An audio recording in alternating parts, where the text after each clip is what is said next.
तर या 4 व्यक्तीच्या पाया चुकूनही पडू नये. जर पाया पडलं तर आपल्या आयुष्यामध्ये संकट येत असतात.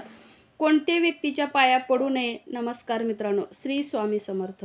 या 4 व्यक्तीच्या पाया पडल्याने आयुष्यात दुर्दैव येते. त्यामुळे या 4 व्यक्तींच्या पाया चुकूनही पडू नका, नाहीतर आयुष्यात कधीच यशस्वी होऊ शकणार नाही. कोण आहेत त्या व्यक्ती? कोणत्या व्यक्तीच्या पाया पडू नये हे आज आपण बघणार आहोत. कोणत्या व्यक्तीच्या पाया पडणे शुभ असते, तर कोणत्या व्यक्तीच्या पाया पडणे अशुभ असते, हे आजच्या व्हिडिओमध्ये आपण पाहूयात. त्याआधी कमेंटमध्ये श्री स्वामी समर्थ लिहायला विसरू नका आणि व्हिडिओला एक मनापासून लाईक नक्की करा आणि चॅनलला नक्की सबस्क्राईब करा. नंबर 1. कोणत्याही म्हाताऱ्या किंवा वयस्कर व्यक्ती स्मशानभूमीतून आले असतील तर त्यांच्या पाया पडू नये, कारण स्मशानातून येणारा माणूस अशुद्ध मानला जातो. नंबर 2.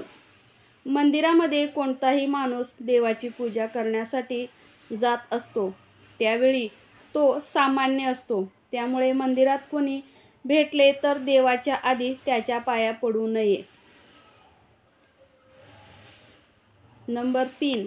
झोपलेल्या माणसाच्या पाया पडू नयेत, कारण शास्त्रानुसार हे अशुभ मानले जाते.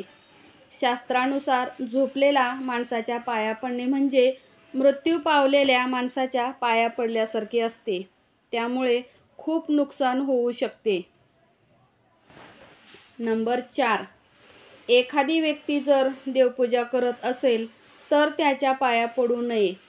त्याची पूजा पूर्ण होईपर्यंत वाट पाहावी, नंतरच त्याच्या पाया पडावे. पूजा करताना मध्येच त्याच्या पाया पडू नये, त्यामुळे त्यांच्या पूजेमध्ये विघ्न येते आणि ते पूर्णपणे चुकीचे आहे. नंबर 5.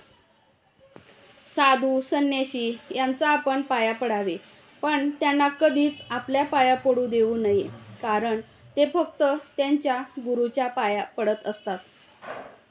नंबर 6. जावयाने सासऱ्याच्या पाया पडू नये. जावयाने सासऱ्याच्या पाया पडू नये असे म्हणतात, कारण पौराणिक कथेत शिवशंकराने आपले सासरे दक्ष यांची हत्या केली होती. नंबर 7. भाच्याने मामाच्या पाया पडू नये. भाच्याने मामाच्या पाया पडू नये हे कृष्ण कथेवरून सांगितले जाते, कारण कृष्णाने कंस मामाचा वध केला होता. नंबर 8.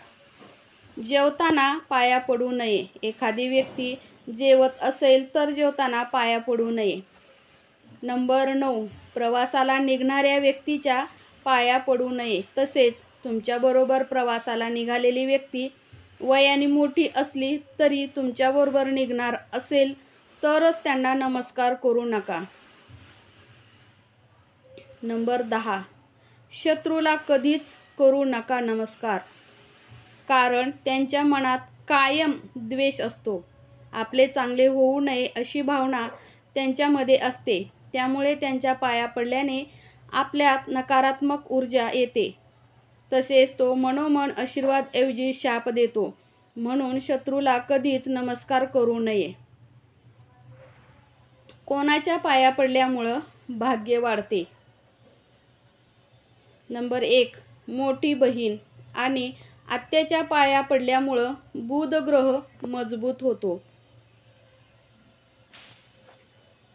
वयस्कर माणसाच्या पाया पडल्यामुळं केतू ग्रह बलवान होतो. नंबर 3. वडिलांच्या पाया पडल्यामुळं सूर्य ग्रह मजबूत होतो. नंबर 4. काकी, आई, आजी, मावशी यांच्या पाया पडल्यामुळं चंद्र ग्रह मजबूत होतो. 5. मोठ्या भावाच्या पाया पडल्यामुळं मंगळ ग्रह मजबूत होतो. नंबर 6. संत, गुरु आणि ब्राह्मणाच्या पाया पडल्यामुळे बृहस्पती ग्रह मजबूत होतो. वहिनीच्या पाया पडल्यामुळं शुक्र ग्रह मजबूत होतो. सासरच्या लोकांशी चांगले संबंध ठेवले तर राहू ग्रह बलवान होतो. कोणाला ओलांडू नये. 1. कोणत्याही प्राण्याला ओलांडून कधीही जाऊ नये. 2. अग्नीला चुकूनसुद्धा ओलांडू नये आणि कधी पाय लागू देऊ नये. 3. ज्या खुंट्याला आणि दोराला गाय किंवा त्याचं वासरू बांधलेलं असतं त्याला कधीही ओलांडू नये.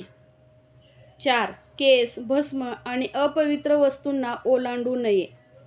या 4 लोकांचे आपल्या घरी येणे शुभ असते. 1. जर तुमची नणंद तुमच्या घरी येत असेल तर तुमच्या नंदेचं तुमच्या घरी येणं अत्यंत शुभ असतं. पण ती सारखी येऊन माहेरी राहत असेल तर ते चुकीचं आहे. मुलींनी माहेरी पाहुणचारासाठीच यावे. तुमच्या घरी जर तुमचे जावई येत असतील तर जावयाची पावलं तुमच्यासाठी घरात अत्यंत शुभ असतात. पण जावयाने घरजावई होऊन राहू नये. तुमच्याकडे वारंवार तुमचे भाचे येत असतील तर त्यांचे तुमच्या घरी येणे तुमच्यासाठी खूप भाग्याचे असते.